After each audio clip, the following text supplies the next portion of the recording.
We love you much. Thank you for a beautiful day. Thank you for the springtime. Thank you for the recent moisture. And we give you the glory and praise for all that's in our life that is good. In Jesus' name we pray. Amen. Let's pledge together.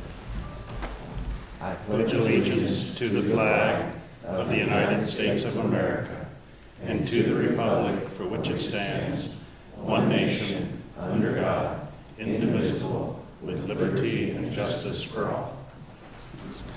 Thank you, John.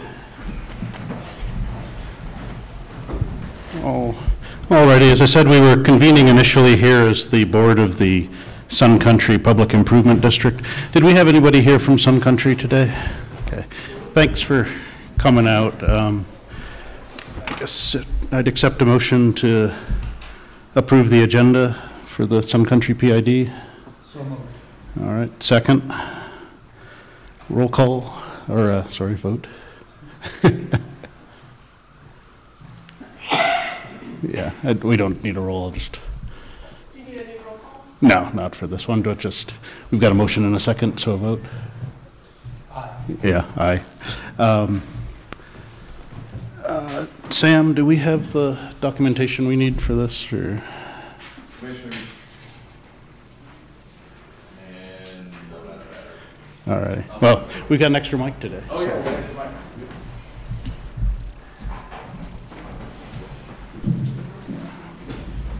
Commissioners, as you know, or as you may know, we have been working very hard to get the bond in place for the Sun Country roadway improvement project. We've been working very closely with bond counsel and the bank to get everything in order. We publicly noticed a meeting for today at 9 o'clock. As of yesterday morning, we found a glitch in the resolution, and that glitch has been worked on all day yesterday into early evening, and then again this morning starting at 8 o'clock. At this point in time, I do not have a resolution to bring forward to you at this point in time that the county is comfortable in presenting to you for review, and of course you haven't had the time to review it. So at this point in time, I would recommend that we continue this until after lunch, and we expect to have that language. It's 99% there. Okay. We have 1% little change that we need to, that we're recommending to be made, and we're talking with bond counsel and the bank right now to make that change. Okay, then I'd take a motion to continue this to a time date certain of today at 1 p.m. 1 p.m.? Yeah. I move that we continue the hearing for Sun Country Meadows PID till 1 p.m. this afternoon. Second. All in favor? Aye. Aye. Okay, and I apologize for those that came out early today. We thought we'd have all this together, and it was noticed at 9, so we had to start this. As Sam said, we need to make sure this is right. We're using your taxpayer dollars. We're essentially, with this resolution, it's almost the setting of a prospectus. So we need to make sure everything is exactly right before we go forward. I apologize if you came out for a meeting that didn't happen, but we'll do this at 1 o'clock. It's just it's surrounding uses of other tax dollars that are associated with the PID.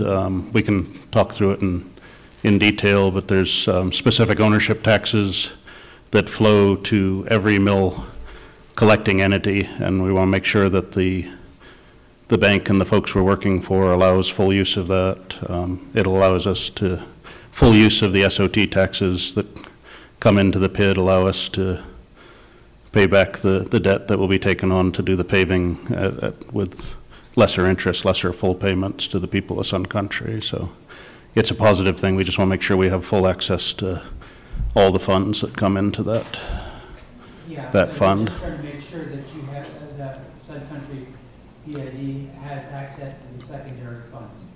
So if, in effect, it gives you a little bit more money to help get the thing paid off a wee bit quicker. Yeah, and we recognize we're bond rates right now are kind of in flux. So we're attempting to do is we haven't got the bids out. We don't have the full project cost, but we want to issue as much of the debt at these lowest bond rates as possible.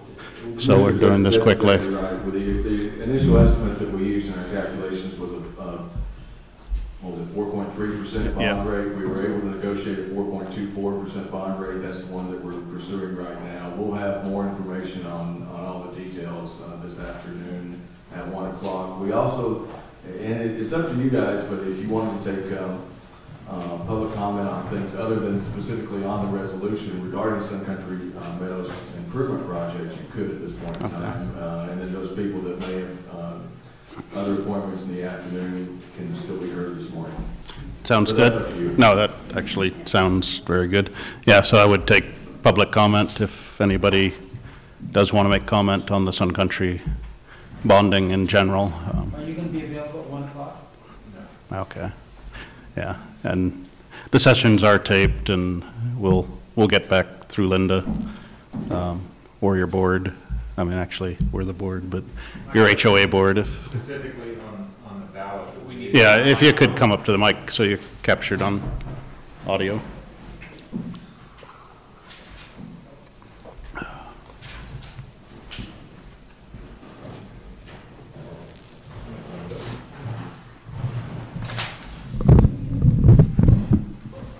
Randy Dodson, 7520 Shenandoah Drive.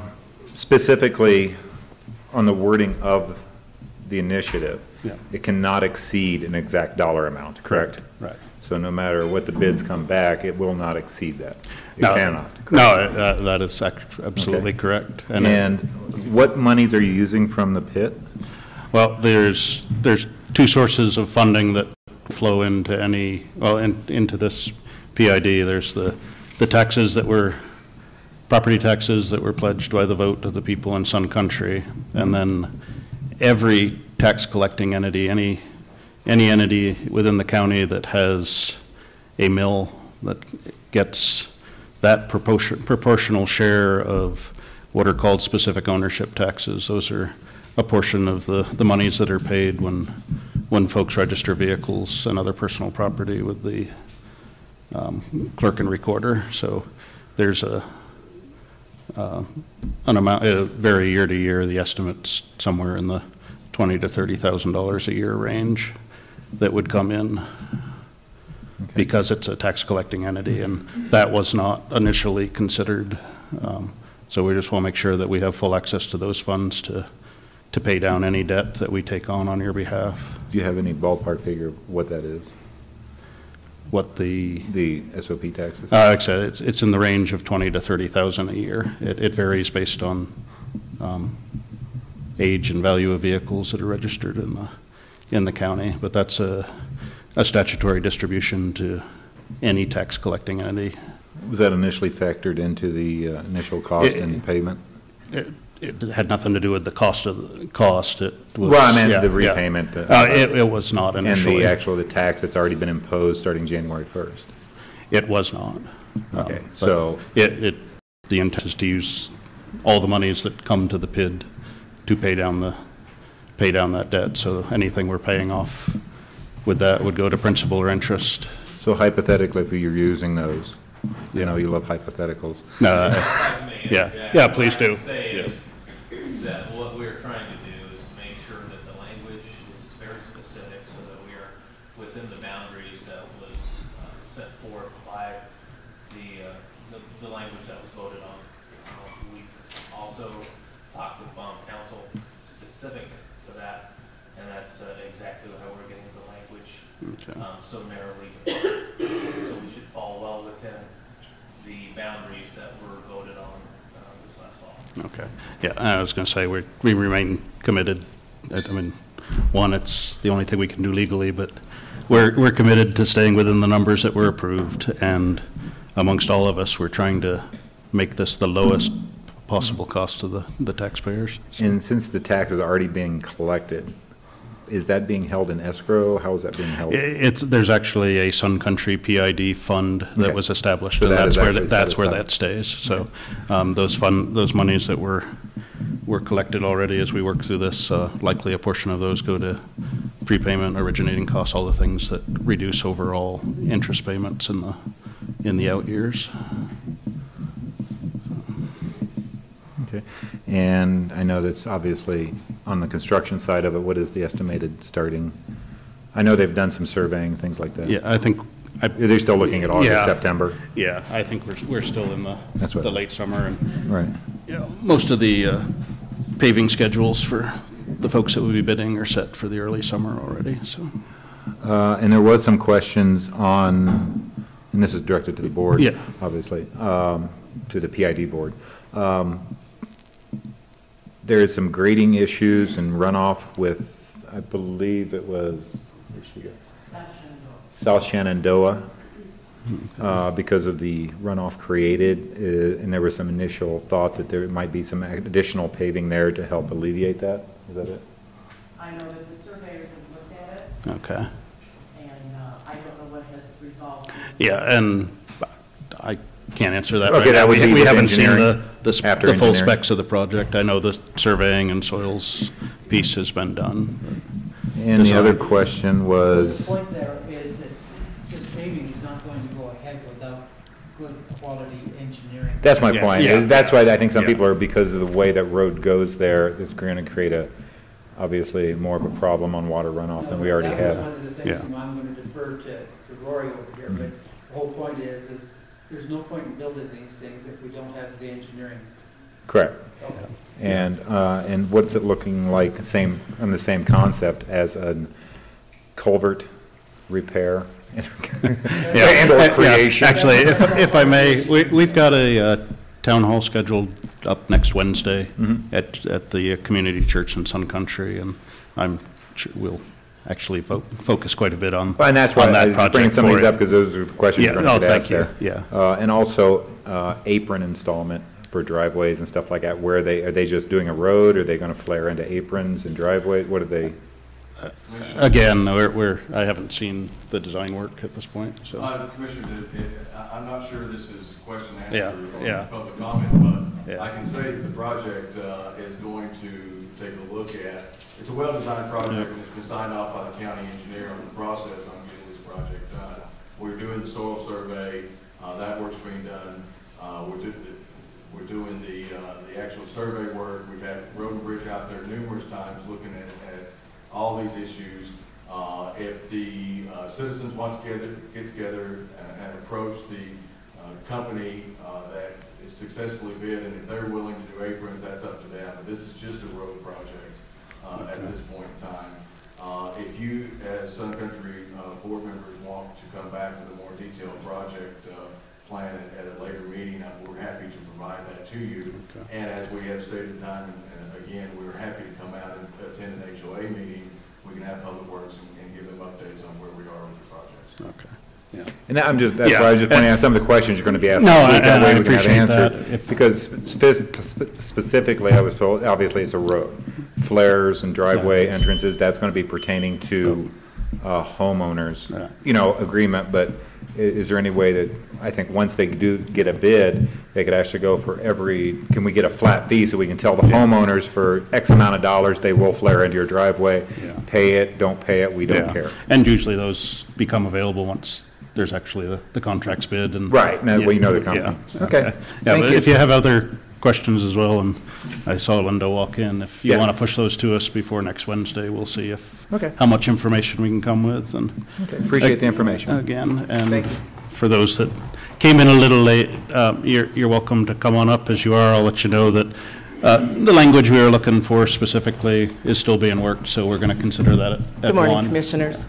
Linda Krauser from Sun Country. I just want you to know that we've promoted the Wednesday night meeting, Okay. 6:30, and at the same time, we've said that we're going to do a road information meeting, and I was indicated by Rory, maybe mid-May, end of May. Yeah. So that's all been promoted, and as far as the aprons going into the driveways, I was specifically told by Rory that that is between the contractor Yeah. and the homeowner, Yeah. and that they will be approached by, the homeowners can approach the contract company or vice versa. Okay. Thank you. Thank you, Lynn. Okay. So, if there any other comment on this at this time? If not, we will continue this hearing as stated till 1 p.m. today. So. Alrighty. Okay. So, moving back into our normal BOCC business meeting. The next item that we have is approval of the agenda. I'd accept a motion to approve or changes. Mr. Chairman, I move that we approve the agenda as presented with one exception, and that being item 4 under G, which will have to delay till the next meeting because our chairman is not here and he wishes to address the issues with respect to the car inventory and that type of thing specifically. Okay, I'll second. And I guess, no, it's just all to say, I will, yeah.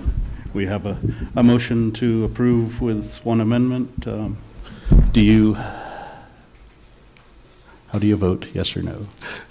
Aye. Aye, okay, thank you. Okay, consent agenda is the next item. Mr. Chairman, I move that we approve the consent agenda as presented. Second, we have a motion and a second. Take a vote. Aye. Aye. Okay, next item, elected officials and staff head reports. I've got one, San Walmart County Manager. I wanted to give a follow-up update. Last meeting, I reported on some IT issues. We have worked through those IT issues that were discovered, and we are back up and running in pretty good shape. With respect to what caused the issues, it was a number of gremlins running around the system that we're trying to stomp out as much as we can. The Eagle recording issue was a hardware issue by that vendor, and that vendor sent a rep out and got that fixed on Monday. And with respect to the documents and our financial system, those gremlins were a little bit bigger and a little more well hidden, and they were hidden in servers, and we're trying to figure out what exactly caused those issues and how to keep that from happening in the future. IT is a continuous improvement type of project for the county. I have regular meetings with the IT director every week and the contractor to ensure that we meet all our objectives with respect to IT. So I can go into more detail if you request it at a later time, but at this point in time, we're on it. All righty, thank you. So any questions on IT from the commissioners? No, just I know it's a kind of not if, but when it'll fail, and it's always when we need it. So, yeah, exactly. So the other issue I wanted to bring up was the comprehensive plan. The Planning Commission met last night and approved the final draft of the comprehensive plan as it was presented by the contractor. There will be a public meeting on that on April 24th at the fairgrounds, and public is invited, and the BOCC will also be in attendance for that as presentation to the BOCC, and we expect we will get that publicly noticed very soon. We will also get the comp plan up on the website for everybody to take a look at it. Yeah, thanks.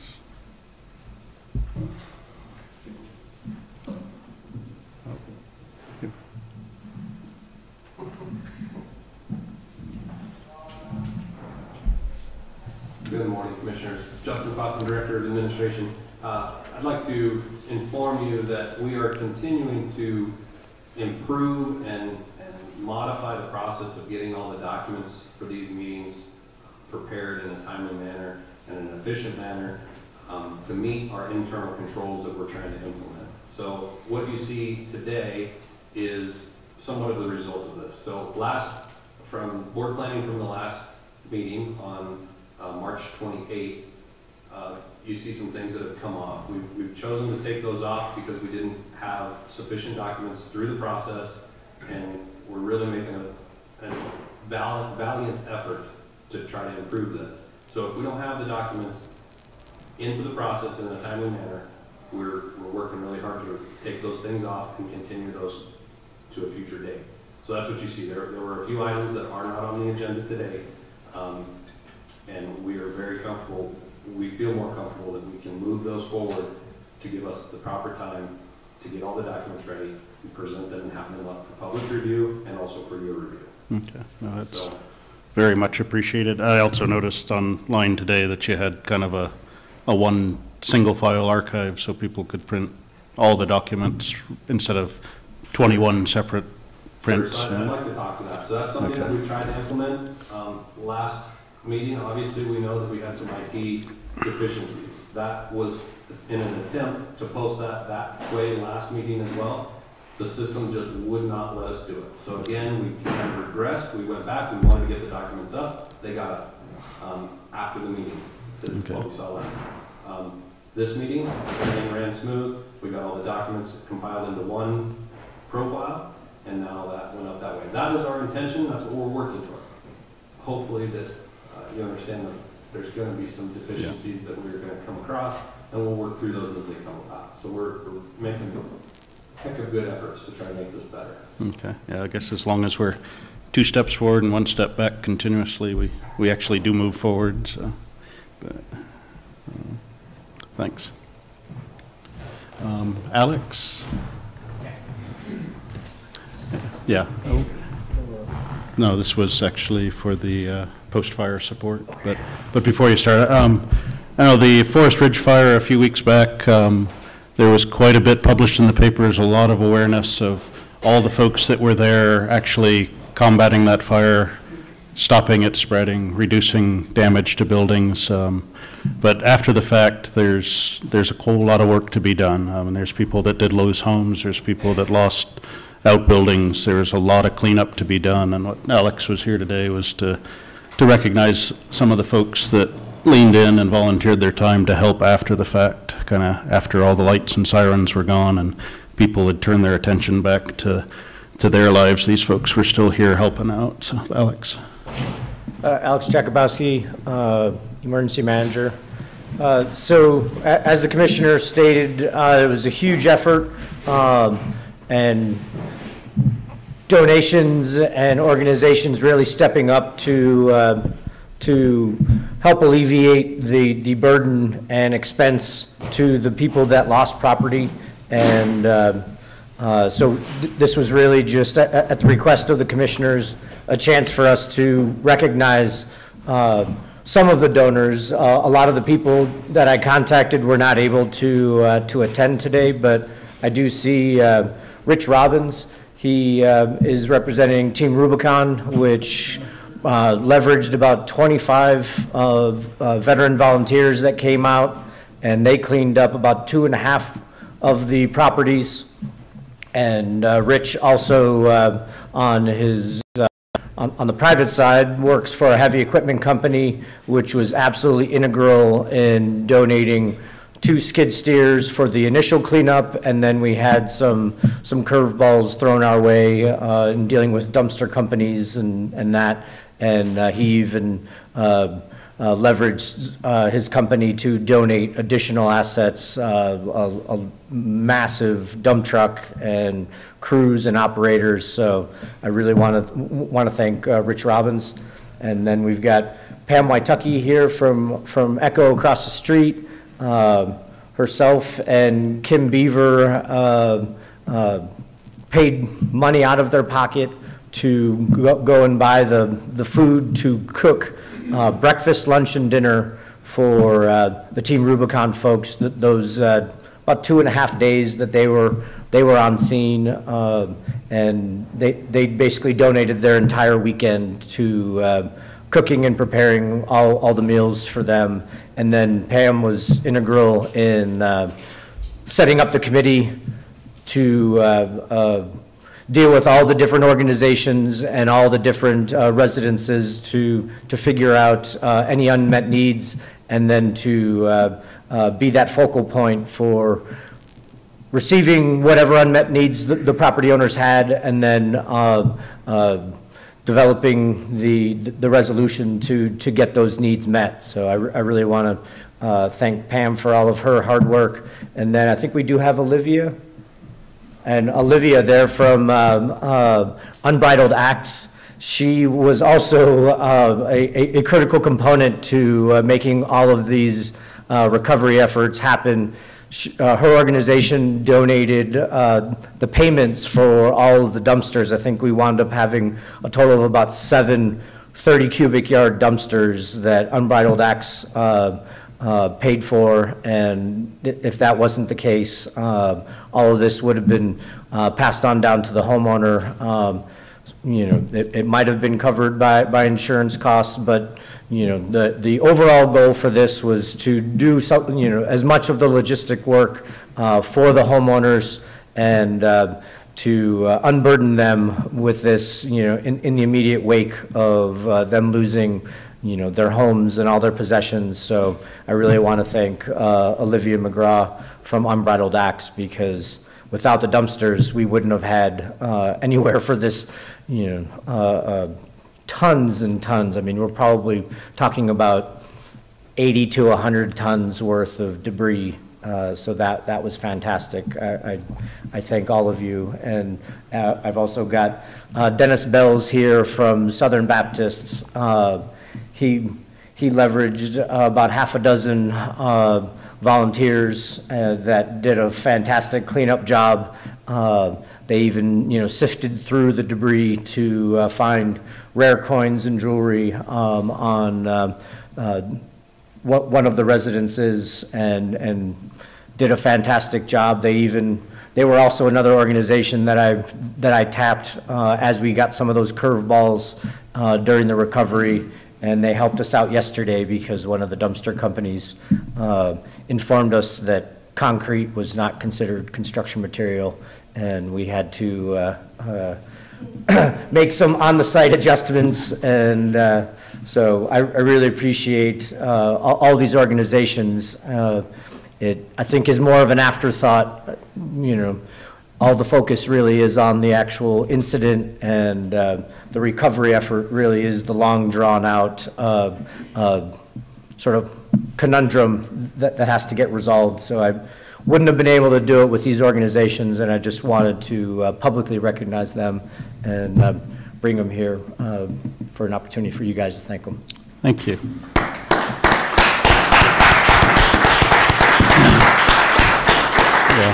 Yeah, just Alex was good enough to provide us with a list. I think most of them were mentioned, but just to kind of reiterate, is Unbridled Acts, Parker Porta Potty, Southern Baptist Convention, Team Rubicon, Dumpster Rentals Inc., Greenleaf Waste, Patty Ann's Beano's donated food, Front Range Kubota donated some heavy equipment, Echo as mentioned, and Walmart as well provided food and drinks. But for the folks that are here that were mentioned, and Alex, could you kind of come up? I think this one's worth a photo. So.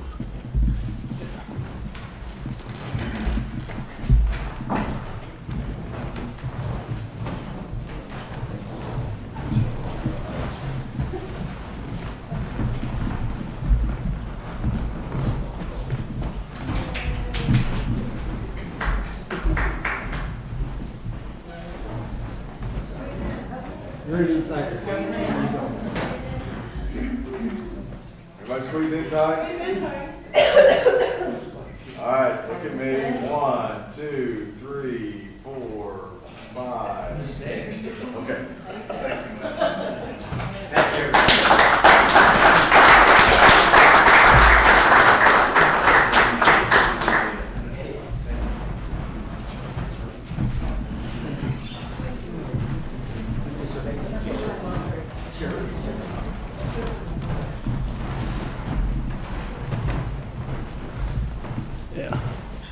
Thank you, Alex.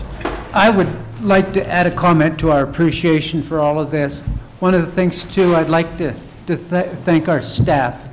One of the things that happened shortly after the fire, I got probably the saddest phone call that I've ever had in my life. A lady called and said to me, she says, "Mr. Thayer, are you the commissioner from my area?" And I said, "Yes." She said, my house was one of the 4 that was burned in the fire. And I said, "I'm sorry to hear that. How can I help you?" And then she said, I said, "Is your family okay?" She says, "Well, I lost my husband last year through a significant disease." And I said, "I'm sorry to hear that." I said, "How can I help you?" I said, "Are you all right?" She says, "Yes, I just got out of the hospital for smoke inhalation." "Oh, are you all right?" And I said, "Is your family okay?" She says, "Well, I saved my dog." And I'm not supposed to get emotional, but I do from time to time. Anyway, he says, "Well, how can I help you?" She says, well, I did save my horse. I said, well, that's good. How can I help you? She says, well, the insurance company said I could have a fifth wheel there while I was getting my house replaced. And some of the people were giving her difficulty with respect to permits and this kind of thing. I went and talked to Sam and to Rory, and within 24 hours they solved the problem. I called the lady the next, several days later. I said, how are you doing? She said, I want to thank Rory and Faith and all of the people that helped me so much. And enough said. Thanks, guys.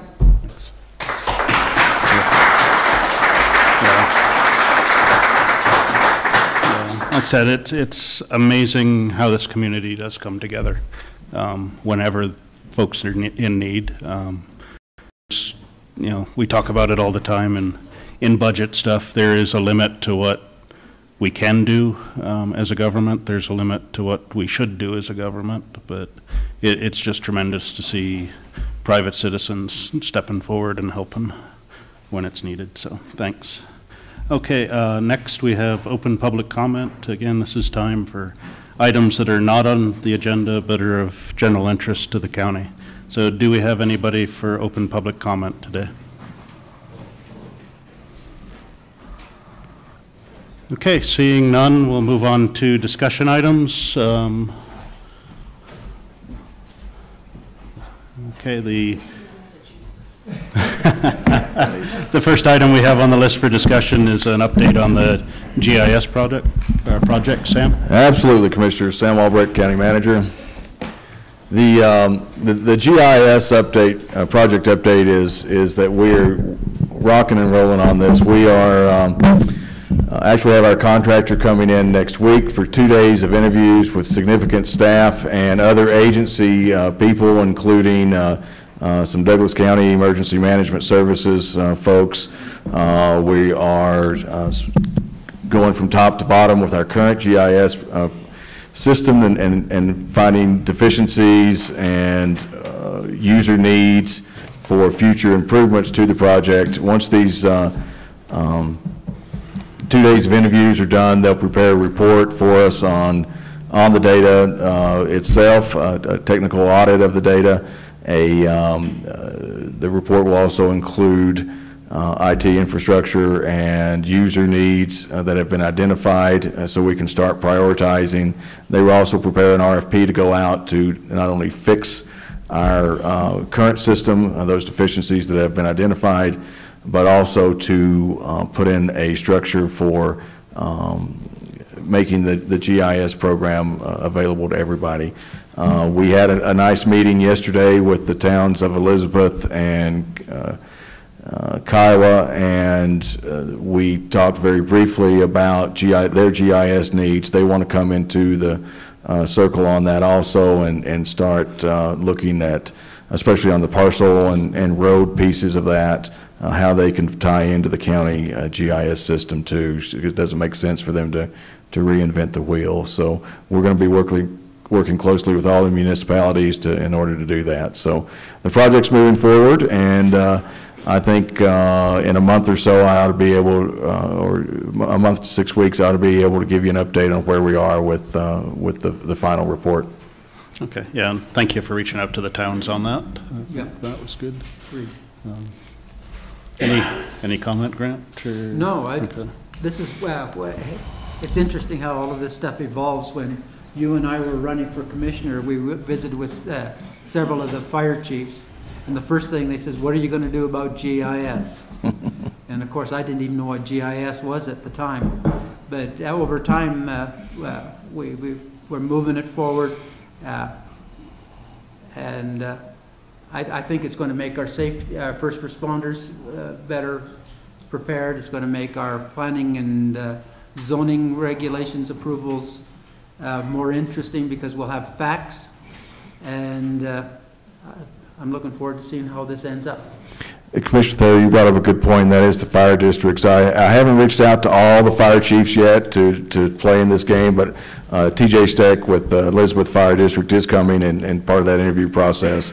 So I'll reach out to all the fire districts too and say if they've got additional requirements that once we get the scope of the project, then I think we bring in all the stakeholders too and have some further discussions, but that'll be part of the process. Yeah, I was going to say, I think they all sit on the ECHA board, I believe, the Right. County Communications Authority, our Which is 911 funding- system. And Which is helping fund this project. yeah, and they're Absolutely. funding it, so I know they're interested, which is good. It's a good partnership.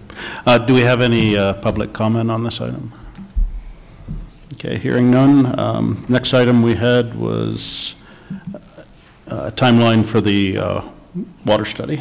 Absolutely. So, Commissioners, as you know, this water study was commissioned to determine the current and future water needs of the county and the availability to meet those needs into the future. So you heard last week that, or 2 weeks ago, the presentation from Forsgren. That has now been given over to the Water Advisory Council. I think it's council, or is it committee? Council. We'll go, the WAC. They are going to hold a public meeting on April 25th on that document, and then they're going to compile comments and deliver that back to the BOCC at a future date. That Water Advisory Council, I think, is currently scheduled for the Elizabeth Library. We will get the full report uploaded to the website either late this week or early next week. So the public has a chance to take a look at those, not only the presentation, but the actual study itself. Okay, thank you. Yeah, it's my understanding that Rick Morgan's now picked up the chair of that group. That's my understanding. Yeah, okay, yeah. Yeah, I would just ask, as it's presented, again, it's kind of a fact-based study, so, if we can really focus in on what is the public looking for us to do with this information. There's obviously some recommendations in there, but where do we see the best benefit of using the information we have in this study to go forward into planning? So that's the goal. The goal is to come out with the compilation of those comments. There are recommendations in there. We'll get public comment on that. The WAC will compile those comments, and then we'll come back and bring it back to staff and then look at priorities on how we can move forward. It may be another group or the same group expanded or whatever exploration of the my guess is the next step is for the staff will take a look at those recommendations and drill down into them in a little deeper detail and come back to the BOCC with recommendations moving forward. Thanks. Grant? Yeah, being an engineer, I find people's assumptions as compared to facts sometimes puzzling. One of the things is when it was brought to us, and this water study had been commissioned before we were elected, and when the contractor come to us and asked us for some guidance of how to move forward, and the three of us said, well, what's the basis of making the decision of how we should allocate resources in this type of thing? And they says, well, the previous commissioner said, we're just going to make decisions to allocate rather than have a basis for that decision. And the three of us took the position, well, gosh, that's a difficult way to make a decision. If you don't have a basis to make the decision, you're probably going to make a poor decision. So what we asked is for a base study.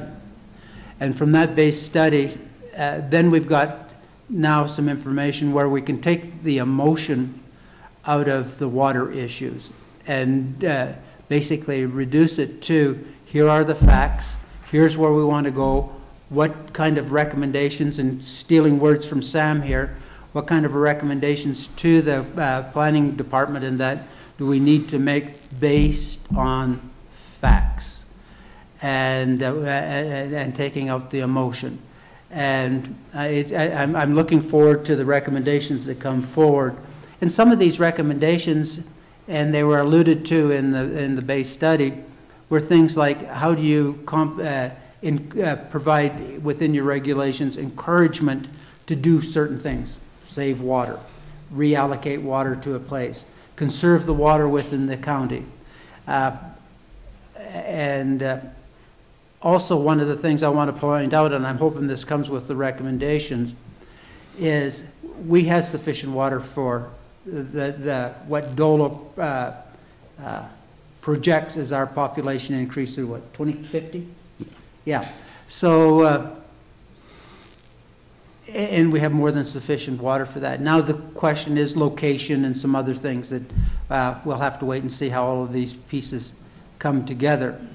But the emphasis I want to make is that with, and I'm stealing words from Chris here, with a factual-based study, it puts we as commissioners and as staff in a position where we can make better recommendations for our future. Thanks. Any public comment on this? No? Thank you. Okay, the next item, and I'm sure the one that most people are here for today, is our holiday schedule for 19 and 20. That is important. Yeah? No? Good morning, Commissioners. Diana Hyatt, Human Resources. I'm here to present our holiday schedules for 2019 and 2020. This is earlier in the process than we've done it before, but we think it's pretty easy to do for the benefit of our citizens as well as our employees to plan ahead for those events. The other thing we will present to the board as an approval item next week is a resolution allowing our county manager to approve this holiday schedule in the future. Just a briefing on the holiday schedule, we do follow the 10 government holidays that are set by the federal government. New Year's Day, Martin Luther King Jr. Day, President's Day, Memorial Day, Independence Day, Labor Day, Columbus Day, Veterans Day, Thanksgiving Day, and Christmas Day.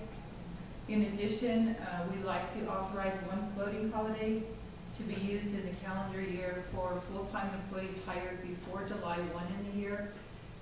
That's so that they can observe any other religious or personal holidays that they want to use that day for. That would be in 2019, authorizing one floating holiday. In the year 2020, we would like to increase that to 2 floating holidays for employees to be able to use. One of those holidays is in lieu of July 4th, which falls on Saturday in the year 2020. I think the other benefit to that floating holiday is the county offices are not closed on that day, so there is no impact to the services that we provide to citizens on those days. So this will be on your agenda for approval on April 25th. All righty, thank you. Yeah, actually, getting it out earlier is better. I'd assume just we get this out to all the other sections and elected offices, not that Christmas comes as a surprise every year, but it's also very important in the budget preparation piece. So we know how many days we're paying for and how many potential overtime days we have. So thank you, Diana. It's good to see this out much earlier. Anything? I don't have any comment. Yeah, I know. Any public comment on the holiday schedule? Okay. Thank you. Next item we have under discussion was struck from the agenda. We'll move it to board planning and pick up the vehicle distribution piece when Danny returns for our next meeting. Okay, the first action item we have is a resolution for supplemental appropriation. Kyrie?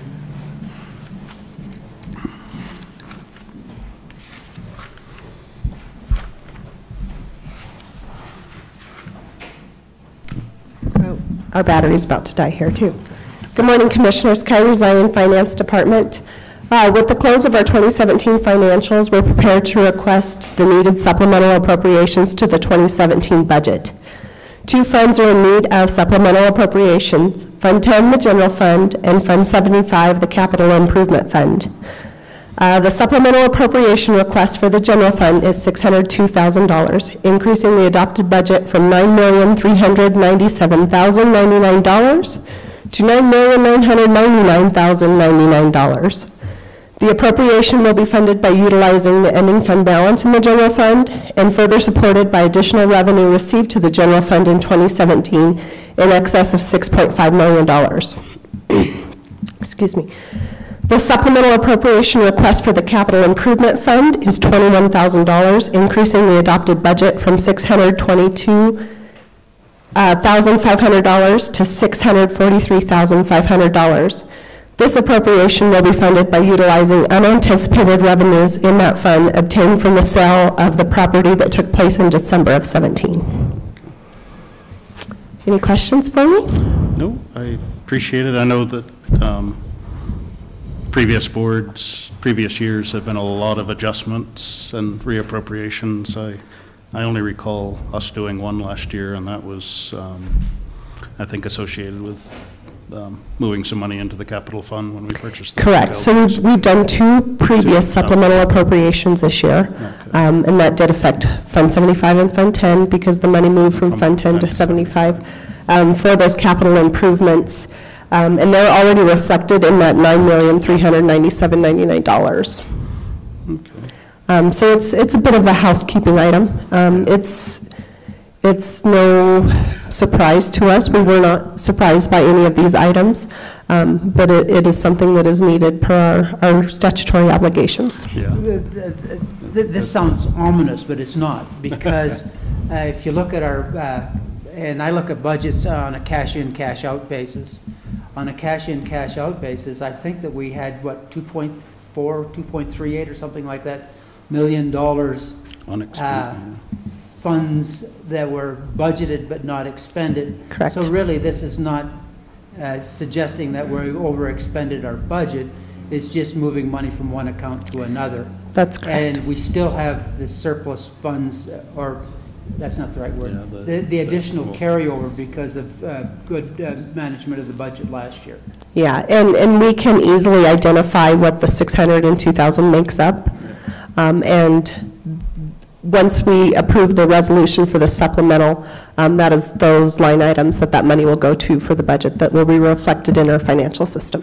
But we still have 2-point-something million carryover. Certainly. The financials are not stamped complete, but yes, we are looking at, on top of the Rush Creek money that we've already committed, we're looking at ending fund balance somewhere right around 2.5 million of unassigned fund balance in general fund. So we're very pleased with that.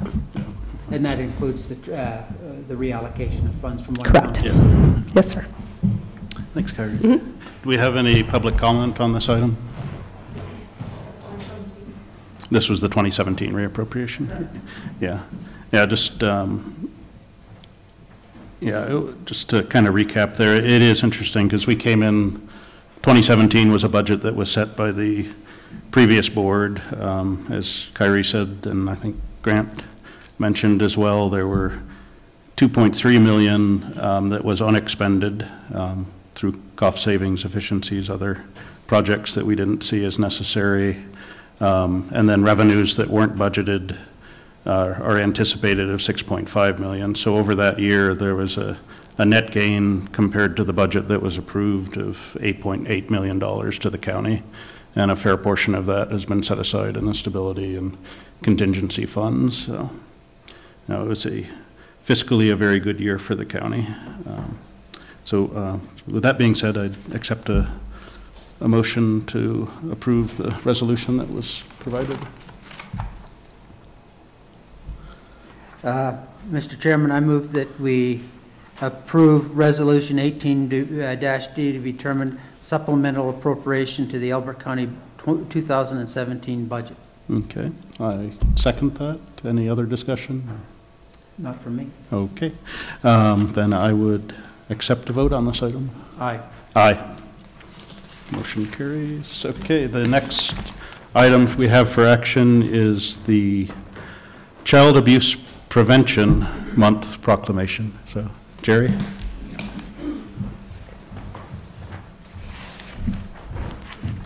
Good morning, Commissioners. Jerry Spear, Director of Health and Human Services. I'm glad you read that right. I had put it on there incorrectly as awareness. That's, for me, it's, we do this annually. We have for the past few years in Elbert County, but it's also, it's a bigger recognition and annually on a national level and a state level. So it's nice to bring it locally too, because child abuse prevention is something that is important across the board to every community and every state and every county, because it is such an important thing that we need to be looking at. And as you know, that's one of our mandates is child abuse and protection in our department. So that's why we do this as our kind of an annual, bring it to your attention, bring some information, and give some awareness to the community. So I have a couple of things. The proclamation that is actually, we printed out, and I'll read that if you would like me to in a minute, but I also bring Sherry Hanson, our Protective Services Administrator, who oversees all of the child welfare and child protection programs, to give a little bit of information about what's happening with our programs. Yeah, please do.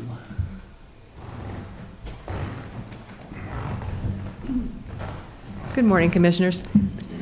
Thank you for having us again, and just wanted to, I'm hoping that people have seen a lot of the publication that's out now around child abuse prevention. Some of you may have seen the signboard in Elizabeth that we had reserved for on the 3rd, the 9th, and the 10th, I believe, this year. And the big message this year is every child safe, every community aware, which I think is really what we want to be talking about a lot today. Just for your education, I guess, and information, we have, in 2016, the County Department of Health and Human Services here received 290 referrals related to child abuse and neglect. In 2017, that went up to 327 referrals. And so far this year, we have already received 116 referrals. So that's for the first quarter. So if we continue at that pace, we'll be at 464 referrals. Oh, well, okay. Use this one. If that's okay. Okay.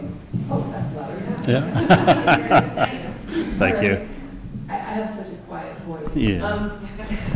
Anyway, so now, the point about that is that we are growing, just as the county is growing, the referrals to Health and Human Services are increasing. And at this rate, we're looking at this, by the end of this year, probably somewhere in the neighborhood of a 30 to 35% increase in referrals with the same number of staff. So I guess I'll just sort of throw that out there for future thought.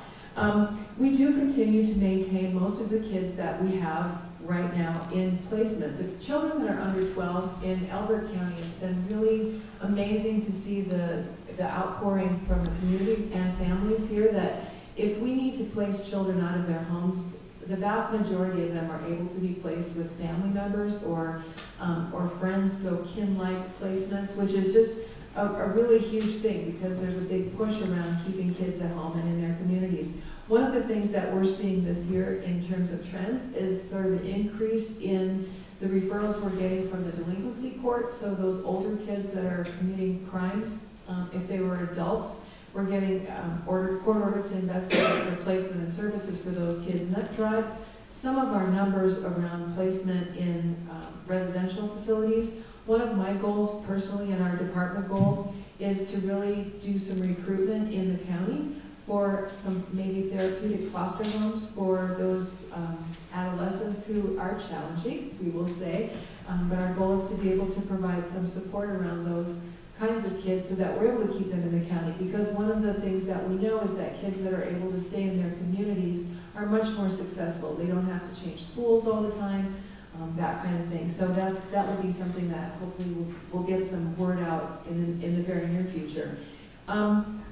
In terms of how kind of numbers, I think that people want to know around how many families we work with on a given time, I would say that the average over the year, as I looked at the figures, was somewhere between 30 and 40 families at any given time is pretty standard for what we're working with. That have open cases that we have caseworkers assigned to that are following up on a monthly basis at least, usually more than that.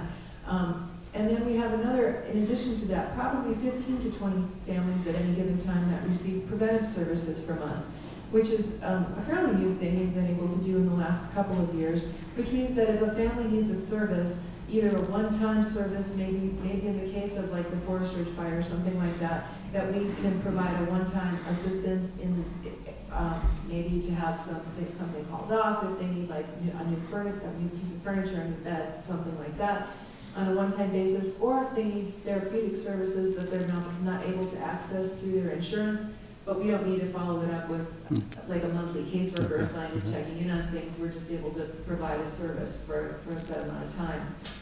Currently, our staff, we have 5 caseworkers that are certified by the state, and one of whom is pretty much a full-time screener, so she's the person that answers the phone when people call and make those reports, and then 2 supervisors. And my hope is right now everybody is on board, and I'm really happy and pleased with the staff that we have. We have good experience on board, and hopefully they will never ever leave. I always tell them they can't leave until after I retire, which is a ways still, so hopefully they will stay. I think the big thing that's gone on in the last year is that in January of this year, we were approved to be a differential response county. And I think I mentioned that last year when I was here, but just to kind of give you a little quick overview, as I was looking at the agenda this morning and reading about what we value here in Elbert County, differential response so fits with the values of the county around honesty and integrity and really respecting individual family rights. So differential response, there are a couple of components to that, just for you to be aware of. If any of you are mandated reporters, or if, as community members, if you call in to report a concern about abuse or neglect of a child, you'll talk with our screener who's going to do what's called enhanced screening. It takes a little bit longer to make a report, I will tell you that, but it's also something that we'll ask a few more questions, and we have a process that we go through when we're making decisions about assigning something for assessment or not. That's called a RED team. It stands for Review, Evaluate, and Direct. And what that means is that when we get a report in every morning at 8:30, we have our caseworkers, whatever caseworkers are available, and at least one supervisor goes through that report. We look at all of the history with this particular family. We look at, in addition to what the concerns are that somebody is calling about, what supports do they have available? What can they do, and what can they draw on that would prevent us from being further involved, or that we can help them access?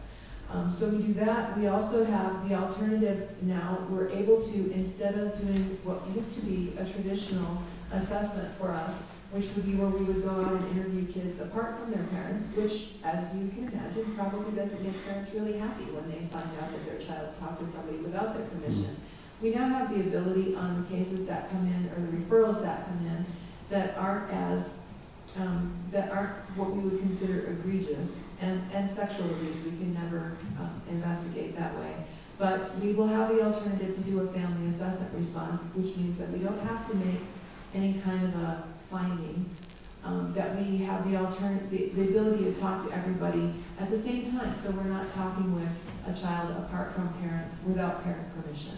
So I think that's, like I said, it's one of those things that when we're doing our RED teams every morning, we can determine whether the referral meets that criteria to be able to be assigned that way. The other piece that's really important about differential response is what we've been doing for a long time anyway, which is family engagement, and our focus is really on using families to tell us what they need instead of us trying to dictate to them what they have to do. Our goal is to keep kids safe. That's always the paramount thing for us. Safety, permanency, and well-being for families. But it's not about telling people how to do that necessarily. They're the experts on their own families, and so we really want to allow families to have a lot of decision-making, and there are some bottom lines that we have to make sure they follow in terms of safety, but that's really it. And then talking about like front-loaded services, so getting a lot of services up front, as well as helping identify supports that families have. So moving forward, I just want to thank everybody for your attention, and let us know if you have questions, anything about what we do. We're always happy to be transparent about that. No, appreciate that. And I think the prevention services, that one-time kind of course correction, I'm glad we can really provide that, because it's probably the absolute best way to, it's much better than coming in after the fact and trying to help a family rebuild, I guess. So. I wish I had some statistics on prevention. That's one of the hard things to gather. Yeah, you don't know what never happened. Yeah. But yes, I think that's been something that's really come in handy, and people have really appreciated it too. Okay. Well, thank you. So a couple of things. We always try to give a visual to the commissioners and county managers to promote the child abuse prevention. And we seem to get some of these little pinwheels every year. They're getting smaller. They're getting smaller. Because they're actually pens. Oh, okay. Yeah, pinwheels. They're a pinwheel. You know, when we've stuck the pinwheels outside the past few years, in this nice windy climate that we had a lot of stick gardens. So, okay. So, but actually, the hotline number is on this, correct, Sherry? It is. So we do have a statewide child abuse prevention, statewide child abuse reporting number that anyone can call from anywhere, and they will actually be directed to the right county. And it just flows through that. So we also got you a couple of hats this year. Every child matters.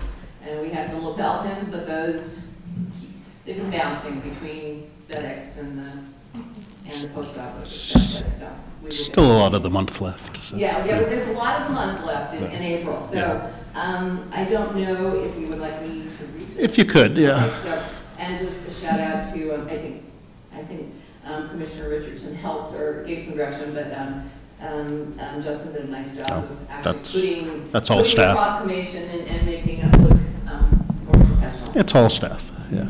So this is what we're requesting that you would approve and sign. It's a proclamation, Child Abuse Prevention Month, April 2018. Whereas children have a right to thrive, learn, and grow to their full potential, and whereas children are key to our community's future success, prosperity, and quality of life, while children are our most precious resource, they are also our most vulnerable. And whereas strengthening families is one of the most effective ways to prevent child abuse and neglect, ensuring the opportunity for children to develop in healthy, trusting families, schools, and neighborhoods. And whereas when we ensure the healthy development of the next generation, they are more likely to contribute positively to our communities and be productive, responsible citizens.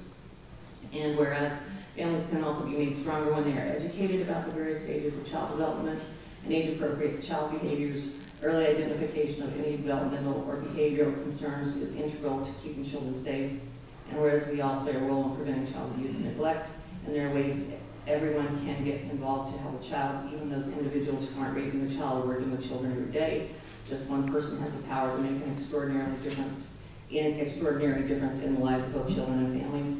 And whereas the state is currently implementing initiatives for improving the safety and well-being of children and families in Elbert County and across Colorado, and whereas we must come together as partners to keep children safe and extend a helping hand to children and families in need, and whereas we will work to ensure that our children will grow to their full potential as the next generation of leaders, helping to secure the future of our community, state, and nation.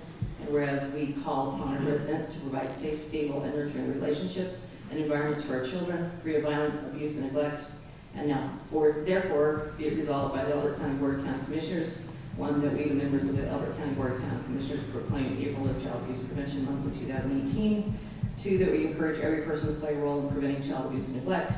And 3, that we call upon all citizens, community, and faith-based organizations, businesses, and government agencies of Elbert County to increase their efforts to strengthen families and ensure that our children have the opportunity to develop in healthy families, schools, and neighborhoods. Thank you. And I know Grant appreciates you reading that, so he didn't. Yeah, Chris, when we were getting ready for the meeting, he says, Grant, would you read this? And I says, well, I'm dyslexic, I'll have to read it backwards. Well, I was... It was a struggle. I've been having a headache for 2 days now. Yeah, I was going to ask Bill if he'd share some of his oxygen about halfway through that. So. Yeah, it was a long one, but No, I appreciate no, it. but thank you very much. This is important. Do we have any public comment on this? Okay.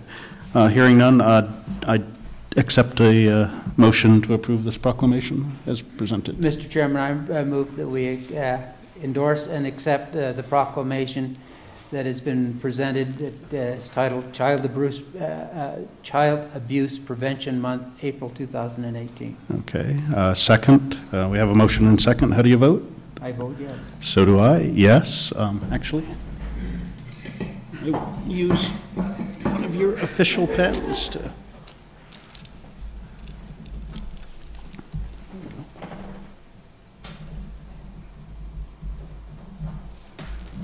May I borrow your pen because I know it works.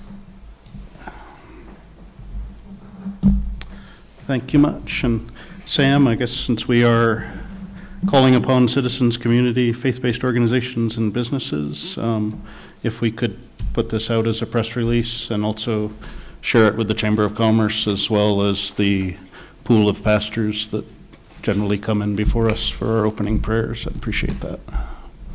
So. Will do. All righty. Thank you much. So next item we have is board planning. Commissioners, what we have presented for the next meeting on April 25th, you will have before you at that time minutes from March 28th, from today, April 11th. You'll also be reviewing a records retention policy, a resolution to allow the county manager to set the annual holiday schedule, and an update on the tenant policies, a franchise fee agreement, and a special event permit for Elizabeth Rodeo Association. In addition, a review of county-owned vehicles, and also a review of an archiving policy. Okay. In addition, we have listed town halls for April 18th and 19th. To my knowledge, location and time is still to be determined. Okay. Yeah, for the 18th, we've got the venue of the Sun Country Community Church at 6:30 on Wednesday. Still waiting to hear back on our venue in Elizabeth, but we'll make sure we get that out so it can be noticed and advertised. And Sam, if we could get just a recap during discussion of the water meetings and the comp plan presentation during that meeting, appreciate it. Absolutely. I may not have staff reports prepared in time because they occur after the deadline for getting documents Right. up, but I can give a verbal report during department head and elected officials meeting. Okay, appreciate that. Grant, did you have anything? I don't. One clarification, I messed up Rachel's presentation of the board planning. The archiving policy and the record retention policy Are the same? The same. Okay. So that's not two different items, just to clarify. All righty, thanks. I screwed that up. No, no problem. Any items, Sam, that you're aware of that we need to add? Or? No, sir. Okay, well, we'll see if it changes. No, okay. It usually does. I know it does. Okay, so we're going to go ahead and recess now until 1 p.m. to hear land use, and we'll pick up the Sun Country Public Improvement District resolution at that time as well. So until 1 a.m., we are free to go about our business.